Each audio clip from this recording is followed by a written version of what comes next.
ಅಕ್ಕ IAS academy ವತಿಯಿಂದ ಬೇಲೂರು ಪಟ್ಟಣದ ಸರ್ಕಾರಿ ನೌಕರರ ಭವನದಲ್ಲಿ ನಡೆಸಿದ ಸ್ಪರ್ಧಾತ್ಮಕ ಪರೀಕ್ಷೆಗೆ ವಿದ್ಯಾರ್ಥಿಗಳ ತಯಾರಿ ಸಮಾರಂಭವನ್ನು ವೇದಿಕೆಯಲ್ಲಿನ ಗಣ್ಯರು ಉದ್ಘಾಟನೆ ನಡೆಸಿದರು.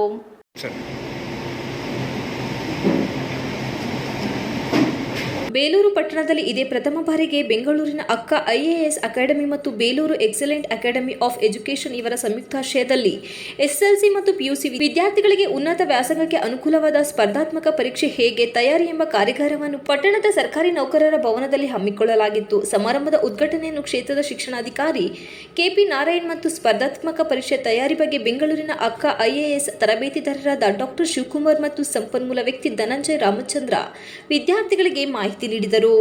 ಬೆಂಗಳೂರು ಅಕ್ಕ ಐಎಎಸ್ ಅಕಾಡೆಮಿ ತರಬೇತಿದಾರರಾದ ಡಾಕ್ಟರ್ ಶಿವಕುಮಾರ್ ಮಾತನಾಡಿ, ಇತ್ತೀಚಿನ ದಿನದಲ್ಲಿ ಬಹುತೇಕ ಪೋಷಕರು ತಮ್ಮ ಮಕ್ಕಳು ವೈದ್ಯಕೀಯ ಇಲ್ಲವೇ ಇಂಜಿನಿಯರ್ ಕೆಲಸಕ್ಕೆ ಸೇರಿದರೆ ಸಾಕಪ್ಪ ಎಂಬ ಮನೋಭಾವನೆಯಿಂದ ಪ್ರತಿಭಾವಂತ ವಿದ್ಯಾರ್ಥಿಗಳು ಉನ್ನತ ಹುದ್ದೆಗಳಿಂದ ವಂಚಿತರಾಗುತ್ತಿದ್ದಾರೆ. ಪ್ರತಿ ವಿದ್ಯಾರ್ಥಿಗಳು ನಾನು ಕೂಡ ಉನ್ನತ ಹುದ್ದೆಯ ಕರ್ತವ್ಯ ನಿರ್ವಹಿಸಬಲ್ಲೆ ಎಂಬ ಭಾವನೆಯನ್ನು ಬೆಳೆಸಿಕೊಂಡು ಮೊದಲು ತಾವುಗಳು ಸ್ಪರ್ಧಾತ್ಮಕ ಪರೀಕ್ಷೆಗಳ ಕಡೆ ಗಮನ ನೀಡಬೇಕು ಎಂದ ಅವರು, ಸ್ಪರ್ಧಾತ್ಮಕ ಪರೀಕ್ಷೆಗೆ ಪರಿಪೂರ್ಣ ಅಧ್ಯಯನ, ಪಠ್ಯೇತರ ವಿಷಯಗಳ ವ್ಯಾಸಂಗ, ಸಮಯ ಪಾಲನೆ, ಸದೃಢ ಗುರಿಯನ್ನು ಅಳವಡಿಸಿಕೊಂಡರೆ ಮಾತ್ರ ನೀವುಗಳು ಕೂಡ ಭಾರತದ ದೇಶದಲ್ಲಿನ ಉನ್ನತ ಹುದ್ದೆಗಳಿಗೆ ಲಗ್ಗೆ ಇಡಬಹುದು. ವಿದ್ಯಾರ್ಥಿಗಳು ತಮ್ಮಲ್ಲಿನ ಕೀಳರಿಮೆಯನ್ನು ತೊಡೆದು ಸ್ಪರ್ಧಾತ್ಮಕ ಪರೀಕ್ಷೆಗಳಿಗೆ ಓದುವ ಅಭ್ಯಾಸ ಬೆಳೆಸಿಕೊಳ್ಳಿ. ನಿಜಕ್ಕೂ ಬೇಲೂರಿನ ಸ್ನೇಹಿತರು ಇಂತಹ ಕಾರ್ಯಕ್ರಮ ನಡೆಸಿ ನಮಗೆ ಸಹಾಯ ಮಾಡಿದ್ದಾರೆ.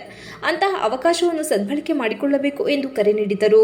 ಕಾರ್ಯಕ್ರಮ ಉದ್ಘಾಟನೆ ನಡೆಸಿ ಮಾತನಾಡಿದ ಬೇಲೂರು ಕ್ಷೇತ್ರ ಶಿಕ್ಷಣಾಧಿಕಾರಿ ಕೆಪಿ ನಾರಾಯಣ್, ಕಲಿಕೆಗೆ ವಯಸ್ಸು, ಜಾತಿ, ಧರ್ಮ, ವರ್ಗದ ಅಡೆತಡೆ ಇಲ್ಲ. ವಿದ್ಯೆ ಸಾಧನ ಸಂಪತ್ತು ಹೊರತು ಸೋಮಾರಿಯ ಸಂಪತ್ತು ಅಲ್ಲ. ಎಸ್ಎಸ್ಎಲ್ಸಿ ಮತ್ತು ಪಿಯುಸಿ ಎರಡು ಪರೀಕ್ಷೆಗಳು ವಿದ್ಯಾರ್ಥಿಗಳ ಪಾಲಿಗೆ ಅತಿ ಮುಖ್ಯವಾದ ಘಟ್ಟ. ಇಲ್ಲಿ ನೀವು ವಹಿಸುವ ಏಕಾಗ್ರತೆ ನಿಮ್ಮ ಬದುಕನ್ನು ನಿಜಕ್ಕೂ ಬದಲಾವಣೆಗೆ ಪೂರಕವಾಗುತ್ತದೆ. ಪಠ್ಯದ ಜೊತೆ ವಿದ್ಯಾರ್ಥಿಗಳು ಪುಸ್ತಕ, ಪತ್ರಿಕೆಗಳನ್ನು ಓದುವ ಹವ್ಯಾಸ ಬೆಳೆಸಿಕೊಂಡು ಇಂತಹ ಸ್ಪರ್ಧಾತ್ಮಕ ಪರೀಕ್ಷೆಯನ್ನು ಸಾಧನೆಗೈದು ತಾಲೂಕಿಗೆ ಕೀರ್ತಿ ತರಬೇಕೆಂದು ತಿಳಿಸಿದರು.